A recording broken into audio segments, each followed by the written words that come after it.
রাতের বৃষ্টিতে রাজধানীর বিভিন্ন সড়কে জলাবদ্ধতা, মাঝপথে বিকল অনেক যানবাহন, পানির নিচে নিউ মার্কেট, আরও 3 দিন ভারী বর্ষণের পূর্বাভাস। রোহিঙ্গা সংকট সমাধানে জাতিসংঘের 7 প্রস্তাব প্রধান উপদেষ্টার, প্রত্যাবাসন নিশ্চিতে মিয়ানমারকে চাপ দেওয়ার আহ্বান, অনুদান দিচ্ছে যুক্তরাষ্ট্র, যুক্তরাজ্য। পিয়ারসহ 5 দাবিতে ফের রাজপথে ইসলামী দলগুলো, না মানলে নভেম্বরে কঠোর আন্দোলনের হুঁশিয়ারি, ফেব্রুয়ারির নির্বাচনে নজর দেওয়ার পরামর্শ মির্জা ফখরুলের।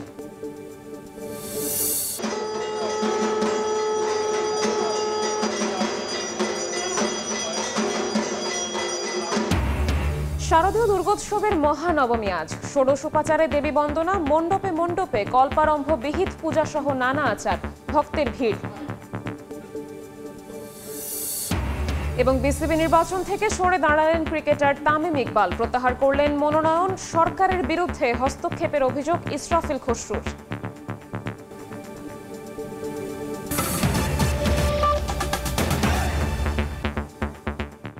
সময় সংবাদের সঙ্গে আছি আমি শবনব নিবিড়। রাতের ভারী বৃষ্টিতে পানির নিচে রাজধানীর বিভিন্ন সড়ক, পানি ঢুকে সড়কে বিকল হয়ে পড়ে অনেক যানবাহন। ছুটির দিনে গাড়ি কম থাকলেও যানজটে ভোগান্তিতে পড়েন চলাচলকারীরা। জলাবদ্ধতায় চরম বিপাকে পড়েন নিউ মার্কেটের ব্যবসায়ীরাও। আরও 3 দিন ভারী বর্ষণের পূর্বাভাস দিয়েছে আবহাওয়া অফিস। মঙ্গলবার রাতভর বজ্রপাত সহ ভারী বৃষ্টিস্নাত রাত রাজধানীবাসীকে স্বস্তির ঘুম এনে দিলেও ঘুম ভাঙতেই জলাবদ্ধতার সেই চিরচেনা দুর্ভোগ বাস্তবতা মনে করিয়ে দেয়।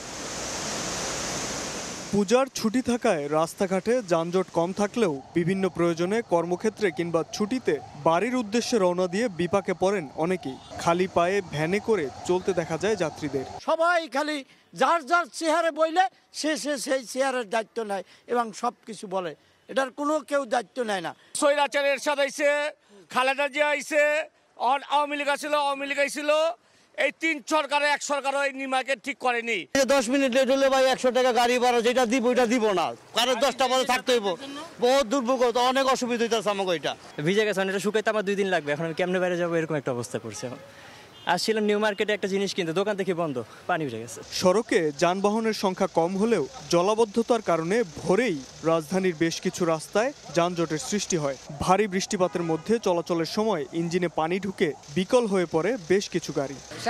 নামাইছি, আমি যাত্রীরা বলতেছি ভাই যাওয়ান যাইব না, উনি আমার করতেছে সব গাড়ি যেতেছে, তুমি যেতে পারবে না কে যাও পথে। উনি নামিয়ে গেছে, এই দেখেন আমি গাড়িটা ধাক্কায় টানিয়ে বন্ধ নিয়ে এসেছি। বৃষ্টির জন্য অনেক পানি, তো আমরা যেতে পারছি না আর কি, কোনো দিকে যাইতে পারছি না। জলাবদ্ধতার এই চিরচেনা সমস্যা সমাধানে কার্যকরী পদক্ষেপ নেওয়ার দাবি চালক যাত্রী সকলের। শাবক ওয়াসি, সময় সংবাদ, ঢাকা। এই মুহূর্তে রাজধানীর বকশীবাজার এলাকায় আছেন সহকর্মী আলামিন তুষার এবং নিউ মার্কেট এলাকায় আছেন তানভীর হাসান মেঘ। সরাসরি প্রথমে যাচ্ছি তুষারের কাছে। তুষার, আমি যেখানটায় দাঁড়িয়ে আছি, আমার ঠিক পেছনেই মাদ্রাসা শিক্ষা বোর্ডের অফিস, আর আমার ডান পাশে জাতীয় শিক্ষা বোর্ড, যেটা প্রাথমিক এবং মাধ্যমিকের যে শিক্ষা বোর্ড, এবং আমার এই দিক দিয়ে চলে যাচ্ছে হলো জয়নাগ রোড। আশপাশের পুরো এলাকা জুড়ে কিন্তু আমরা এই সড়ক জুড়ে কিন্তু আমরা এই পানি দেখছি, এবং জয়নাগ রোডের ভেতরে আমরা গিয়েছি, ওইখানকার যারা রয়েছেন তারা আমাদেরকে যেমনটা বলছিলেন যে ভেতরে এই পানির পরিমাণ আরও অনেক বেশি। সকাল থেকেই কিন্তু আমরা রাজধানীর বিভিন্ন এলাকায় দেখেছি এরকম সারা রাতের যে বৃষ্টি হয়েছে, সেখানের যে পরিস্থিতি, তার কারণে কিন্তু এই এমন জলাবদ্ধতা। এবং সাধারণত কিন্তু এই সড়ক দিয়ে কিন্তু যেই মেয়র হানি ফ্লাইওভার হয়ে যে গাড়িগুলো আসে, সেগুলো কিন্তু নিউ মার্কেটের দিকে কিন্তু এই রাস্তা দিয়েই যায়। কিন্তু আজ কিন্তু দর্শক আপনারা দেখতে পাচ্ছেন, এবং আমরা অনেকক্ষণ ধরে এখানে অবস্থান করছি, কোনো বাস কিন্তু এদিকটা দিয়ে যাচ্ছে না, কারণ কিন্তু এই পানি। এবং এই পানির কারণে কিন্তু সেই বাসগুলো বুয়েটের ভিতর দিয়ে ওই সড়কগুলো ব্যবহার করে কিন্তু তারা যাতায়াত করছে। এবং কিছু কিছু গাড়ি, যখন এখানে ইলেকট্রিক যে গাড়িগুলো রয়েছে, আমরা মোটরসাইকেল বিকল হতে দেখেছি। কিছুক্ষণ আগে একটি হাইস গাড়িও আমরা দেখেছি, যেটি আসলে এখানে বিকল হয়ে গিয়েছিল। যে কোনো ধরনের গাড়ি আসলে এই এত পানি দিয়ে যাওয়ার সময় যদি ঠিকমতো চালানো না যায়, সেখানে সাইলেন্সারে পানি ঢুকে গেলেই কিন্তু সেটি আসলে বন্ধ হয়ে যাচ্ছে, এবং সেই ভয় থেকেই কিন্তু যান চলাচল অনেকটাই কম। তবে যারা আসলে খেটে খাওয়া মানুষ, তাদেরকে আসলে এইসবের কোনো তোয়াক্কা না করেই কিন্তু তাদেরকে বের হতে হচ্ছে, এবং তারা তাদের কাজ করছেন এবং যত কিছুই হোক তার ভিতর দিয়েই কিন্তু যেহেতু পেটের দায়ে কাজ করতে হবে সেই জায়গা থেকে কাজ করছেন। যেহেতু আজকে নবমী, সেই জায়গা থেকে ছুটি, সেই কারণে কিন্তু যান চলাচল কিছুটা কম, ঢাকা কিন্তু অনেকটাই ফাঁকা হয়েছে। সেই জায়গা থেকে কিন্তু ঢাকায় যানজট কম, সেই কারণে আজ যানজট হয়নি ওভাবে, তুলনামূলক একটু কম। তবে এই পরিস্থিতি থাকলে সেই যানজট যে আরও বাড়বে তা কিন্তু বলাই যায়। আমরা নিউ মার্কেট এলাকায় চলে যাব সেখানকার সবশেষ পরিস্থিতি জানতে। সেখানে আছেন আমাদের সহকর্মী তানভীর হাসান মেঘ। বিকেল থেকে কিন্তু আমরা দেখেছি রাজধানীতে ভারী বৃষ্টিপাত হয়েছে এবং সেই সঙ্গে বিকেলের কিছুক্ষণ বিরতি দিয়ে এরপর সন্ধ্যা থেকে এবং রাত থেকে কিন্তু ভারী বৃষ্টিপাতের কারণে রাজধানীর বেশ কয়েকটি সড়কে আমরা দেখেছি যে জলাবদ্ধতা, সেই জলাবদ্ধতা রয়ে গিয়েছে এবং সেই সঙ্গে আমরা এখনো দেখছি রাজধানীর যে নিউ মার্কেট এলাকাটি রয়েছে, অর্থাৎ নিউ মার্কেটের যে প্রধান সড়কটি রয়েছে সেই প্রধান সড়কে এখনো কিন্তু পানি জমা রয়েছে এবং সেই সঙ্গে এই পানি জমাটের কারণে যার ফলে কিন্তু আমরা দেখছি যে এখানে কিন্তু তীব্র যানজটের সৃষ্টি হয়েছে এবং সেই সঙ্গে সাধারণ মানুষের কিন্তু ব্যাপক ভোগান্তি হচ্ছে এবং সেই সঙ্গে আমরা দেখছি যে ঢাকা দক্ষিণ সিটি কর্পোরেশন একটি গাড়ি পরিচ্ছন্নতা কর্মীরা এসেছেন। এখানে যে ম্যানহোল রয়েছে সেই ম্যানহোলও আমরা দেখতে পাচ্ছি ব্যবস্থা একদম নেই বললেই চলে, যার ফলে এখানকার এই নিউ মার্কেট সংলগ্ন যে সকল মার্কেট রয়েছে, অর্থাৎ এখানে যে সকল দোকানিরা রয়েছে এই সকল দোকানিদের কিন্তু বিপাকে পড়তে হয়েছে এবং সেই সঙ্গে যারা ব্যক্তিগত প্রয়োজনে, আজ যেহেতু সরকারি ছুটির দিন, সেই জায়গা থেকে যারা ব্যক্তিগত প্রয়োজনে কিছুটা কেনাকাটা করতে আসছে তারাও কিন্তু ভোগান্তিতে পোহাতে হচ্ছে এবং এই সড়কের আপনারা নিশ্চয়ই ক্যামেরা ফ্রেমে স্পষ্ট দেখতে পাচ্ছেন যে দক্ষিণ সিটি কর্পোরেশনের পরিচ্ছন্নতা কর্মী যারা রয়েছেন তারা ম্যানহোলে কাজ করার ফলে কিন্তু একদিকে যখন কাজ করছে ঠিক অন্যদিকে তখন এই পানির কারণে কিন্তু তীব্র যানজট এবং সেই সঙ্গে রাস্তা কিছুটা সরু হয়ে যাওয়াতে এখানে কিন্তু আমরা দেখছি যে তীব্র ভোগান্তি পোহাতে। এই সঙ্গে একটু যদি পুরো এই নিউ মার্কেট থেকে কিছু জায়গায় যে হাঁটু সমান পানি কিন্তু এখনো রয়ে গেছে, যার ফলে কিন্তু ভোগান্তিতে পোহাতে হচ্ছে এখানকার সাধারণ মানুষ এবং যে সকল ব্যবসায়ীরা রয়েছে তাদের কিন্তু এখানে ভোগান্তিতে পোহাতে হচ্ছে এবং সেই সঙ্গে আমরা দেখছি যে এখানে একটি গাড়ি তার মাইক্রোবাস সেটিও কিন্তু এখানে বিকল হয়ে পড়েছে। তো সব মিলিয়ে বলা যায় যে এখানে মূলত হচ্ছে যে পানির কারণেই এখানকার যে সকল সাধারণ মানুষ এবং ব্যক্তিগত প্রয়োজনে যারা কেনাকাটা করতে এসেছেন তারা কিন্তু ভোগান্তিতেই পড়ছেন। তো সবকিছু মিলে এখান থেকে রাজধানী নিউ মার্কেট থেকে আমার কাছে ছিল সর্বশেষ। সরাসরি যুক্ত ছিলাম রাজধানী নিউ মার্কেটে, তার আগে ছিলাম বকশীবাজারে। বিসিবি নির্বাচন থেকে সরে দাঁড়ালেন তামিম ইকবাল। বিস্তারিত জানাতে এই মুহূর্তে মিরপুরে আছেন সহকর্মী নিয়ন মোহাইমেন, সরাসরি যাচ্ছি তার কাছে। নিয়ন, জমে উঠেছে বিসিবির নির্বাচন, হাড্ডাহাড্ডি লড়াই এই মুহূর্তে বিএনপি সমর্থিত পদপ্রার্থী এবং সরকার সমর্থিত যারা পদপ্রার্থী রয়েছেন তাদের মধ্যে। সকাল থেকেই যেটা চলছে সেটা হচ্ছে গণপ্রত্যাহারের একটা হিড়িক চলছে মনোনয়নপত্র। আমরা সকাল 10টা নাগাদই দেখেছি তামিম ইকবাল এখানে এসেছেন এবং তিনি সর্বপ্রথম আসলে নিজের মনোনয়নপত্রটি প্রত্যাহার করে দিয়েছেন। পরবর্তীতে মাসুদুজ্জামান, বুরহানুল পাপ্পু, রফিকুল ইসলাম বাবু, সিরাজ রব্বানী তারা একে একে এসেছেন এবং প্রত্যাহার করে নিয়েছেন। আমরা প্রথমে ভাবা হয়েছিল যে ক্লাব সংগঠকরা মূলত ক্যাটাগরি বি থেকে যারা আছেন বিএনপির সমর্থিত যে ক্লাব সংগঠকরা রয়েছেন তারাই এখানে একে একে আসলে প্রত্যাহার করবেন, কিন্তু পরবর্তীতে দেখা গেছে না, জেলা এবং বিভাগ থেকেও অনেকে এসেছেন। আমরা চট্টগ্রাম বিভাগীয় মীর হেলালকে দেখেছি, ব্যারিস্টার মীর হেলাল তিনি প্রতিনিধির মাধ্যমে প্রত্যাহার করে নিয়েছেন। পাবনা থেকে নঈম তৌহিদ তারেক তিনি প্রত্যাহার করে নিয়েছেন। ক্যাটাগরি 3 থেকে সিরাজউদ্দিন আলমগীর তিনি প্রত্যাহার করে নিয়েছেন। তো এই গণপ্রত্যাহারগুলো হবার পরপরই আসলে তাদের সঙ্গে কথা বলবার চেষ্টা করা হয়েছে যে কি কারণে এই প্রত্যাহারের হঠাৎ করে হিড়িকটা পড়লো। তো ইসরাফিল খসরু তিনি ক্লাব সংগঠকদের পক্ষ থেকে এখানে এসেছিলেন এবং আমাদেরকে জানিয়েছেন সরকারের একটি গোষ্ঠীর প্রভাবের কারণে আসলে বিসিবি নির্বাচনটি স্বচ্ছভাবে হবে না বলে তারা ধারণা করছেন এবং শেষ মুহূর্তে এসে তাদের মনে হয়েছে যে এই ধরনের নির্বাচনে আসলে অংশগ্রহণ করবার কোনো অর্থ দাঁড়ায় না, তাই তারা একে একে এখান থেকে সরে দাঁড়াচ্ছেন। আমরা জানি গতকাল রাত পর্যন্ত আসলে এটা নিয়ে একটা সমঝোতা হবার চেষ্টা করা হয়েছিল। সরকারের পক্ষ থেকে বিএনপি সমর্থিত ক্লাব সংগঠকদের সঙ্গে বারবার দফায় দফায় বসা হয়েছিল, কথা বলবার কথা হয়েছিল। পরিচালক যে 25 জন আছে সেখানে 12, 10, সেখানে 9, 3 মানে বিভিন্ন ধরনের নাম্বার ফিগার ঘোরাঘুরি করছিল যে কে কিভাবে সমঝোতা করা যায়, কিন্তু শেষ পর্যন্ত কোনো কিছুই আসলে টিকেনি। সেই ব্যাপারটা নিয়েও প্রশ্ন ছিল যে সমঝোতাটা কেন হয়নি। তারা দাবি করেছেন যে সমঝোতাটা যুক্তির মাধ্যমে এবং সম্মতার মাধ্যমে আসলে সমঝোতা করা সম্ভব হয়, কিন্তু সেটাও আসলে এখানে দেখা যাচ্ছিল না। এখানে সর্বোপরিভাবে সরকারের একটি গোষ্ঠীর প্রভাবের কারণেই আসলে শেষ পর্যন্ত তারা সরে দাঁড়াচ্ছেন। তো এই ছিল বিসিবি নির্বাচনের সবশেষ অবস্থা মিরপুর থেকে আমার কাছে। মিরপুর থেকে সরাসরি যুক্ত হয়েছিলেন সহকর্মী নিয়ন মোহাইমিন। অন্য প্রসঙ্গ, রোহিঙ্গা সংকট সমাধানে 7 দফা প্রস্তাবনা তুলে ধরলেন প্রধান উপদেষ্টা ডক্টর মোহাম্মদ ইউনূস। প্রথমবার জাতিসংঘ সদর দফতরে রোহিঙ্গা বিষয়ক আন্তর্জাতিক সম্মেলনে মিয়ানমার ও আরাকান আর্মির ওপর কঠোর চাপ প্রয়োগে আন্তর্জাতিক সম্প্রদায়ের প্রতি আহ্বান জানান তিনি। এদিকে রোহিঙ্গাদের সহায়তায় নতুন করে $9.60 কোটি অনুদানের ঘোষণা দিয়েছে যুক্তরাষ্ট্র ও যুক্তরাজ্য। নিউ ইয়র্ক থেকে হাসানুজ্জামান সাকির রিপোর্ট। জাতিসংঘ সাধারণ পরিষদের 80তম অধিবেশনে রোহিঙ্গাদের নিয়ে বিশেষ সম্মেলনে যোগ দেন অন্তর্বর্তী সরকারের প্রধান উপদেষ্টা ডক্টর মোহাম্মদ ইউনূস। সম্মেলনের বিষয়বস্তু মিয়ানমারের রোহিঙ্গা মুসলিম এবং অন্যান্য সংখ্যালঘুদের পরিস্থিতি নিয়ে আলোচনা করেন বিশ্ব নেতারা। বক্তারা মিয়ানমারের জাতিগত নিধন নিয়ে উদ্বেগ প্রকাশ করে তার সমাধানের জন্য রূপরেখা তৈরির আহ্বান জানান। এছাড়াও সম্মেলনে উপস্থিত ছিলেন সফরসঙ্গী এনসিপির 2 নেতা। প্রধান উপদেষ্টা বলেন, গণহত্যা শুরুর 8 বছর পেরিয়ে গেলেও রোহিঙ্গাদের দুর্দশা এখনো অব্যাহত রয়েছে। সংকট নিরসনের উদ্যোগ খুবই সীমিত, আন্তর্জাতিক অর্থায়নও ভয়াবহ ঘাটতির মুখে। এর ফলে বাংলাদেশেও সামাজিক এবং পরিবেশগতভাবে চরম হুমকির মুখে উল্লেখ করে সংকটের টেকসই সমাধানে আন্তর্জাতিক সম্প্রদায়ের কাছে 7 দফা প্রস্তাবনা তুলে ধরেন doctor Mohammad Yunus. Towards a sustainable resolution of the crisis, I propose the following actions by the international community. First, devise a practical roadmap for safe, dignified repatriation of the Rohingyas with reasonable and stabilization of Rakhine.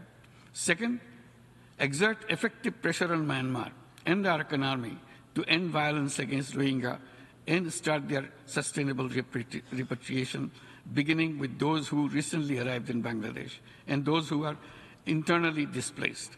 Third, mobilize international support to stabilize Rakhine and place international civilian presence to monitor stabilization. Mobilize donor contribution to fully fund the joint response plan. Pursue accountability and restorative justice. Dismantle the narco-economy and combat transboundary crimes. Doctor Mohammad Yunus বলেন, আন্তর্জাতিক সম্প্রদায়কে অবশ্যই Myanmar ও Arakan আর্মির উপর কার্যকর চাপ প্রয়োগ করতে হবে, যাতে তারা অবিলম্বে রোহিঙ্গাদের উপর নির্যাতন বন্ধ করে এবং দ্রুত প্রত্যাবাসনের কাজ শুরু করে। Rohingya crisis originated in Myanmar. Its solution lies in Myanmar. The international community must put effective pressure on Myanmar and the Arakan army to immediately stop persecution of the Rohingyas and start working for their expeditious repatriation to Rakhine. It is the only solution of the crisis. It should not be held hostage to broader reforms in Myanmar.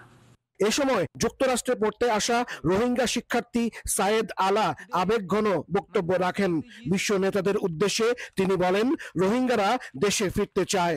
These people were killed in a drone attack by the Arakan army on 5th August 2024. শেষ হলো জাতিসংঘ সাধারণ পরিষদের 80তম অধিবেশন। শেষ হলো প্রধান উপদেষ্টা ডক্টর মোহাম্মদ ইউনূসের নিউ ইয়র্ক সফর। জাতিসংঘ সদর দপ্তরে প্রথম রোহিঙ্গা বিষয়ক উচ্চ পর্যায়ের সম্মেলনের পর বাংলাদেশকে $96 মিলিয়ন আর্থিক সহায়তার প্রতিশ্রুতি দিয়েছে মার্কিন যুক্তরাষ্ট্র ও যুক্তরাজ্য। ঘোষণা অনুযায়ী $60 মিলিয়ন অনুদান দেবে যুক্তরাষ্ট্র আর যুক্তরাজ্য দেবে $36 মিলিয়ন। হাসানুজ্জামান সাকি, সময় সংবাদ, জাতিসংঘ সদর দপ্তর, নিউ ইয়র্ক।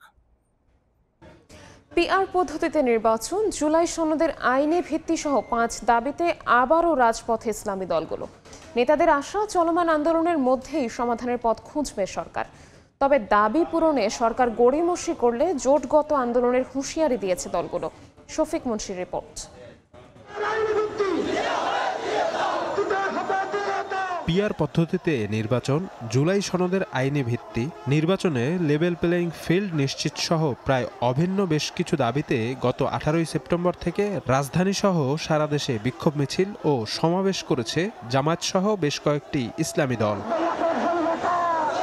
কিন্তু সরকারের পক্ষ থেকে এখনো ইতিবাচক সাড়া না পাওয়ায় মঙ্গলবার সংবাদ সম্মেলন করে দ্বিতীয় ধাপের কর্মসূচি ঘোষণা করেছে দলগুলো। নেতাদের আশা চলতি মাসে কর্মসূচির মধ্যেই সরকারের পক্ষ থেকে মিলবে ইতিবাচক সাড়া। জুলাই সনদের বাস্তবায়নকে কেন্দ্র করে যারা যারা এই আন্দোলনে সহমত পোষণ করেছে, আমরা মনে করেছি যে এই বিষয়টা আমাদের রাজপথে। বিসিবি নির্বাচন থেকে সরে দাঁড়ালেন তামিম ইকবাল। মনোনয়ন প্রত্যাহারের পর মিরপুরে কথা বলছেন তিনি, সরাসরি যাচ্ছে সেখানে। আজকে কারা কারা উইথড্র করেছেন তাদের নামগুলো আপনারা দেখলেই বুঝতে পারবেন যে তারা সবাই তাদের জায়গা থেকে হেভিওয়েট, তাদের ভোট ব্যাংকও ইটস ভেরি স্ট্রং। এটা হলো আমাদের একটা ওয়ে অফ প্রোটেস্ট, যে এখান থেকে এসে যে এই নোংরামির পার্ট আমরা থাকতে পারবো না। এখানে ধরেন বিভিন্ন ধরনের বিভিন্ন সময় অনেক ধরনের কথা বলা হয়েছে, but end of the day আমার কাছে মনে হয় যে এই নোংরামির সাথে আমরা কোনো দিক থেকে কোনোভাবে পার্ট রাখতে পারবো না। আর সেকেন্ডলি আমি একটা জিনিস সবসময় বলছি, ক্রিকেট, বাংলাদেশ ক্রিকেট এটা ডিজার্ভ করে না, বাংলাদেশের ক্রিকেট ফ্যানরাও এটা ডিজার্ভ করে না। এটাও বলে রাখি, আমি জানি না কতজন স্বীকার করবেন কি করবেন না, বাট এখানে আরো অনেকেই আজকে উইথড্র করতেন, তাদেরকে বিভিন্নভাবে বিভিন্ন ওয়েতে বোঝানো হয়েছে বা চাপ সৃষ্টি করা হয়েছে, তাদেরকে করে থামানো হয়েছে। বাট এছাড়াও অনেকেই আজকে উইথড্র করতেন। তাও 15 জন যদি আজকে করে থাকেন, যদি আমি রাইট হয়ে থাকি, এটা একটা সিগনিফিকেন্ট নাম্বার, অলমোস্ট 50% আপনার উইথড্র করে নিয়েছে। সো আমি এই বিষয়ে কোনো এক সময় ডিটেলসে আপনাদের সাথে কথা বলবো যে কি হয়েছে কি হয় নাই। আমি একটা জিনিসই বলবো যে যারা বোর্ডে আছেন তারা যদি এভাবে করে ইলেকশন করতে চান করতে পারেন, জিততেও পারেন, বাট আজকে ক্রিকেট 100% হেরে গেছে, এটা নিয়ে কোনো সন্দেহ নাই। আপনারা বলেন বড় গলায় যে বাংলাদেশে ফিক্সিং বন্ধ করা লাগবে, আগে ইলেকশনের ফিক্সিং বন্ধ করেন, পরে ক্রিকেটের ফিক্সিং বন্ধ করার চিন্তাটা করি। সো আমার এর চেয়ে বেশি কিছু বলার নাই। আমার কাছে মনে হয় যে এটা স্পষ্টভাবে ক্লিয়ার সবার কাছে, কারা কারা কোন সময় কারা কারা কোন ধরনের ইনভলভমেন্ট এখানে রেখেছেন, কি ধরনের ইন্টারফেয়ারেন্স হয়েছে, নিয়ম ইচ্ছামতো কত সুবিধার মতো যে সময় দরকার ও সময় চেঞ্জ করা হয়েছে, আর এর সাথে কারা কারা জড়িত একদম স্পষ্টভাবে ক্লিয়ার। আমি এর চেয়ে বেশি আর কোনো কথা বলবো না, বাট ইনশাল্লাহ ভবিষ্যতে আমি এটা নিয়ে অবশ্যই কথা বলবো। আমি আমার স্পিচ এই কথাই বলে শেষ করব যে এই ইলেকশন বাংলাদেশ ক্রিকেট বোর্ডের জন্য একটা কালো দাগ হয়ে গেল, আর এই ইলেকশনের পার্টের সাথে যারা আছে এরা আই এম শিওর তারাও বুঝতে পারেন যে ইলেকশনটা কোনো দিক থেকেই এটা একটা ইলেকশন ছিল না। সো থ্যাংক ইউ আমার তরফ থেকে, আমার এর চেয়ে বেশি আর কোনো মেসেজ দেওয়া নেই। না, আমি প্রশ্ন উত্তর না।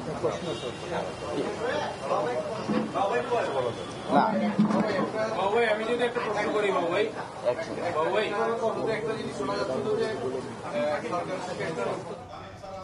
আমরা সরাসরি যুক্ত ছিলাম মিরপুরে তামিম ইকবালের ব্রিফিংয়ে। সময় সংবাদে আরও থাকছে, ধীরে ধীরে স্বাভাবিক হচ্ছে খাগড়াছড়ি, 4 দিন পর খুলছে দোকানপাট, বাড়ছে মানুষের পদচারণা, সীমিত পরিসরে দূরপাল্লার বাস চলাচল শুরু। বিএনপি পিআর পদ্ধতি চায় না উল্লেখ করে দলটির মহাসচিব মির্জা ফখরুল ইসলাম আলমগীর বলেছেন, দলগুলোর উচিত ফেব্রুয়ারির নির্বাচনের দিকেই নজর দেয়া। অন্যদিকে পিআর চাইলেও জামায়াতের নায়েবে আমির সৈয়দ আব্দুল্লাহ মোহাম্মদ তাহের জানান, নির্বাচনে অংশ নেবে তার দল। নিউ ইয়র্ক থেকে হাসানুজ্জামান সাকির আরও একটি রিপোর্ট। লোয়ার হাউস এবং আপার হাউস প্রস্তাবিত 2 হাউসেই আমরা পিআরের নির্বাচন চাই। চক্রান্তকারীরা আবার বাংলাদেশের গণতন্ত্রকে হত্যা করবার ষড়যন্ত্র। পিআর পদ্ধতিতে নির্বাচন নিয়ে মুখোমুখি বিএনপি জামায়াত। নির্বাচন নিয়ে প্রস্তুতি শুরুর পাশাপাশি এ নিয়ে বিপরীতমুখী অবস্থানে বাংলাদেশের প্রধান 2 রাজনৈতিক দল। জাতিসংঘ সফরে থাকা বিএনপি মহাসচিব মির্জা ফখরুল ইসলাম আলমগীর সময় সংবাদকে আবারও স্পষ্ট করে বলেন, বিএনপি পিআর পদ্ধতি চায় না, দেশের মানুষও পিআর বোঝে না। এই ব্যাপারে তো আমাদের বক্তব্য একেবারে স্পষ্ট সুনির্দিষ্ট, আমরা পিআর পদ্ধতিতে যাব না এবং দেশের মানুষ এটা নেবেও না, তারা মেনেও নেবে না, বোঝেই না ঠিক মতো। নির্বাচনের আগে 5 দফা দাবিতে কর্মসূচি ঘোষণা করেছে জামায়াতে ইসলামী। যুক্তরাষ্ট্র সফররত দলটির নায়েবে আমির সৈয়দ আব্দুল্লাহ মোহাম্মদ তাহের জানান, জুলাই সনদের ভিত্তিতে জাতীয় নির্বাচন, লেভেল প্লেইং ফিল্ড নিশ্চিত করা, ফ্যাসিস্ট সরকারের সব জুলুম, নির্যাতন, গণহত্যা ও দুর্নীতির বিচার এবং অতীত স্বৈরাচারের দোসর জাতীয় পার্টি ও 14 দলের কার্যক্রম নিষিদ্ধ করা সহ সংসদের উভয় কক্ষে পিআর পদ্ধতি চান তারা।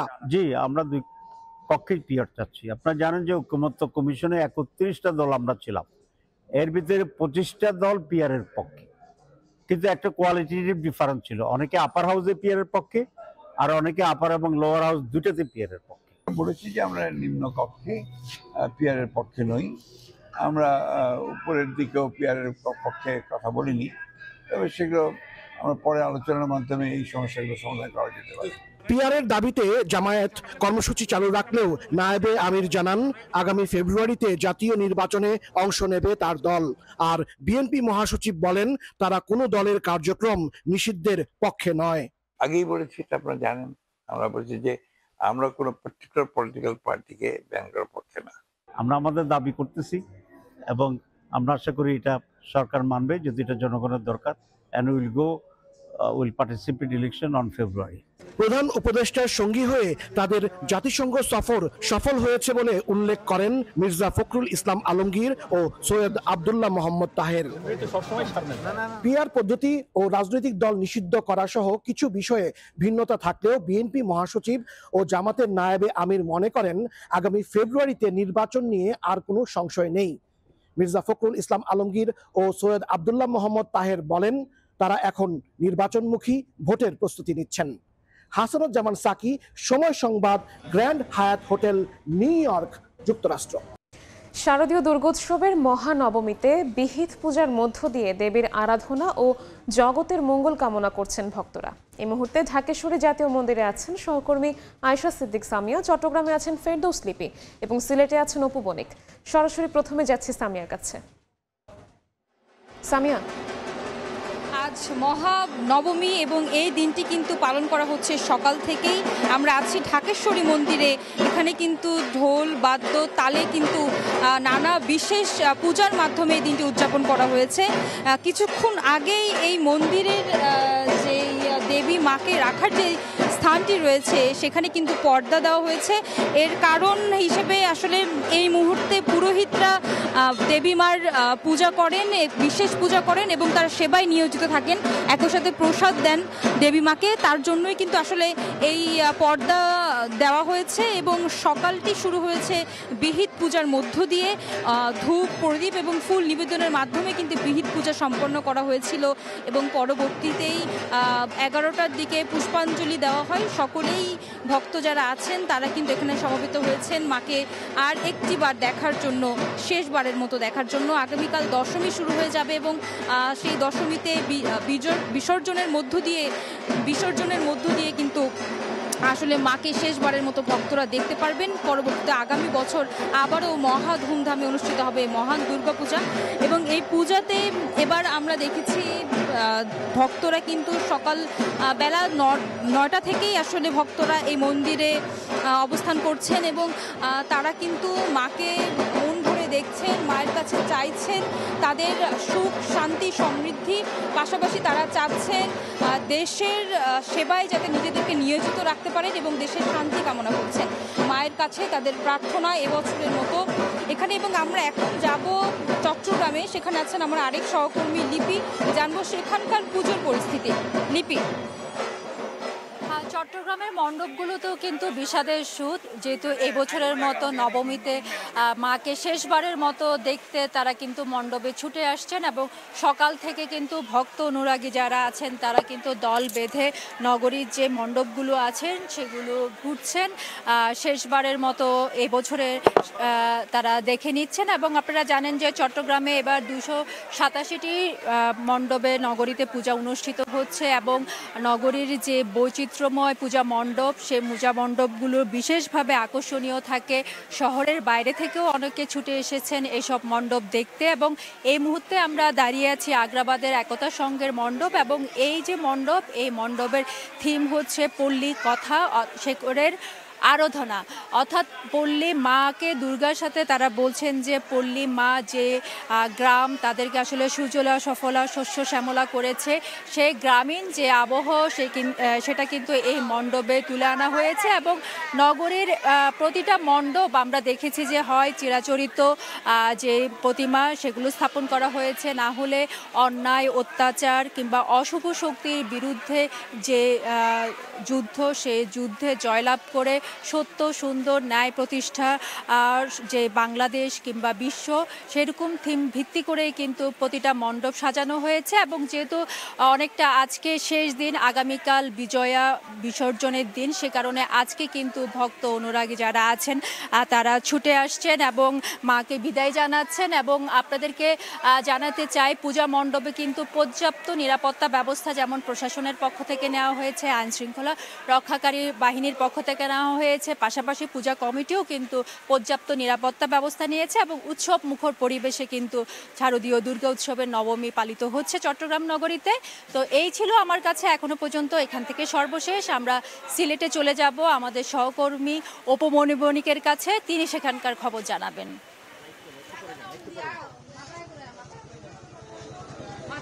দেখুন, আজ মহানবমী, গতকাল অষ্টমী শেষ হলো এবং আজকে মহানবমীর বিহিত পূজার মধ্য দিয়ে কিন্তু আজকে দেবীর বিদায়ের সুর বেজে গিয়েছে এবং আমরা এই মুহূর্তে রয়েছি দাঁড়িয়াপাড়া সার্বজনীন পূজা পরিচালনা কমিটির ঝুমকার সঙ্গে। আপনারা দেখতে পাচ্ছেন এখন আসলে কিছুক্ষণ আগেই পূজা শেষ হয়েছে এবং এখন এই মুহূর্তে ভক্তরা সকাল থেকে কিন্তু ভিড় করেছেন পূজা মণ্ডপে। এবং যেহেতু আজকে মহানবমী এবং এই মহানবমীকে কেন্দ্র করে আজকে নানা আচার অনুষ্ঠানের মধ্য দিয়ে কিন্তু আজকে মহানবমী তিথি উদযাপিত হচ্ছে এবং নবমীর সন্ধ্যায় দেবীর কিন্তু মহা আরতি রয়েছে এবং মহানবমীতে বলিদান এবং নবমী হোমের রীতিও কিন্তু রয়েছে।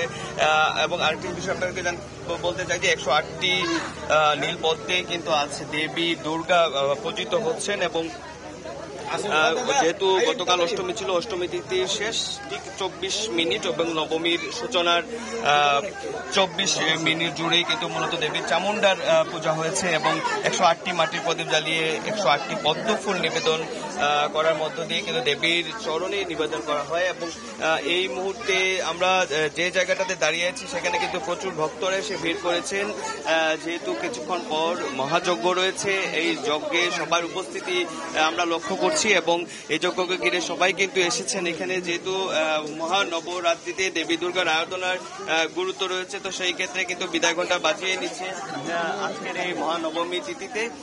এবং আমরা এখানকার পূজা কমিটির সাথে আমরা যেমনটি কথা বলছিলাম, তারা আমাদেরকে যেমনটি জানিয়েছেন আজকে এখানে প্রায় 4 থেকে 500 মানুষের সমাগম হবে এবং আরতির পরবর্তীতে কিন্তু মহাপ্রসাদ বিতরণ হবে।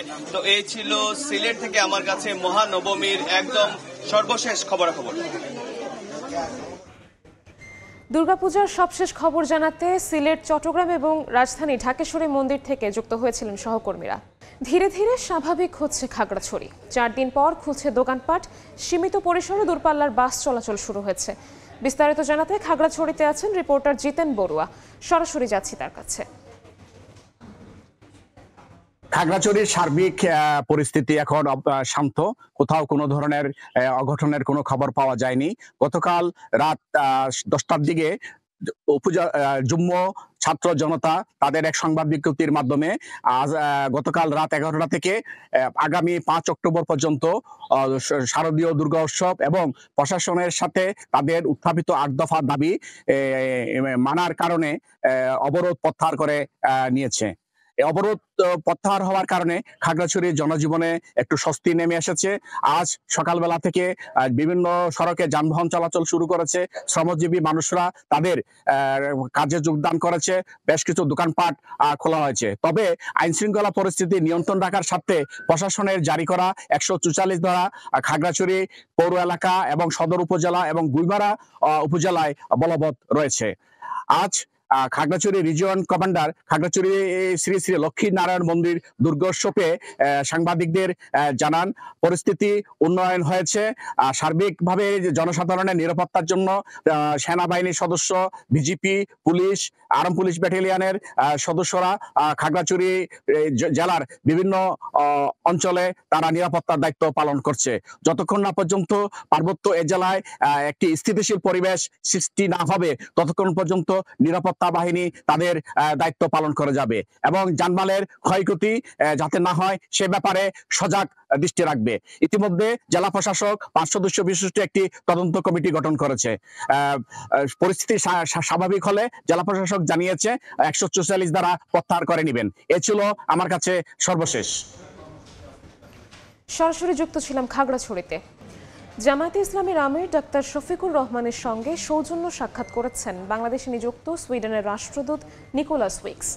বেলা 11:30টায় রাজধানীর বসুন্ধরায় জামায়াত আমিরের কার্যালয়ে এ সাক্ষাৎ অনুষ্ঠিত হয়। বাংলাদেশের সার্বিক পরিস্থিতি, দুই দেশের দ্বিপক্ষীয় সম্পর্ক, বিনিয়োগ সহ স্বার্থ সংশ্লিষ্ট বিষয় নিয়ে আলোচনা করেন তারা। বাংলাদেশের প্রতি সুইডেনের দৃঢ় সমর্থন অব্যাহত থাকবে বলেও মন্তব্য করেন সুইডিশ রাষ্ট্রদূত।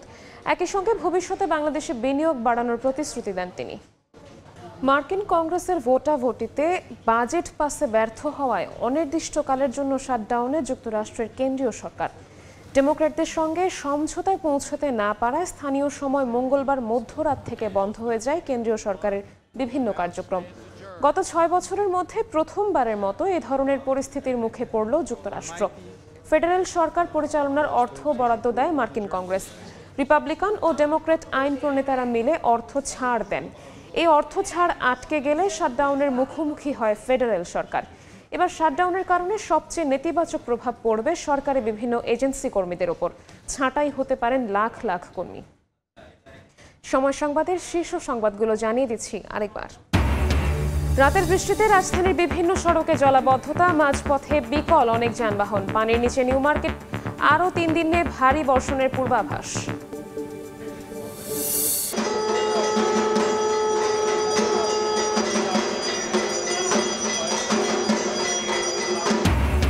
শারদীয় দুর্গোৎসবের মহানবমী আজ। ষোড়শ উপাচারে দেবী বন্দনা, মণ্ডপে মণ্ডপে কল্পারম্ভ, বিহিত পূজাসহ নানা আচার, ভক্তের ভিড়। এবং বিসিবি নির্বাচন থেকে সরে দাঁড়ালেন ক্রিকেটার তামিম ইকবাল। প্রত্যাহার করলেন মনোনয়ন। সরকারের বিরুদ্ধে হস্তক্ষেপের অভিযোগ ইসরাফিল খসরুর।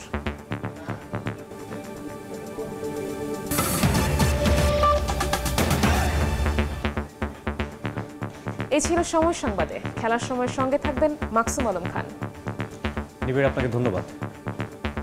খেলার সময় নিয়ে ফিরছি কিছুক্ষণ পর, সঙ্গেই থাকুন সময়ের।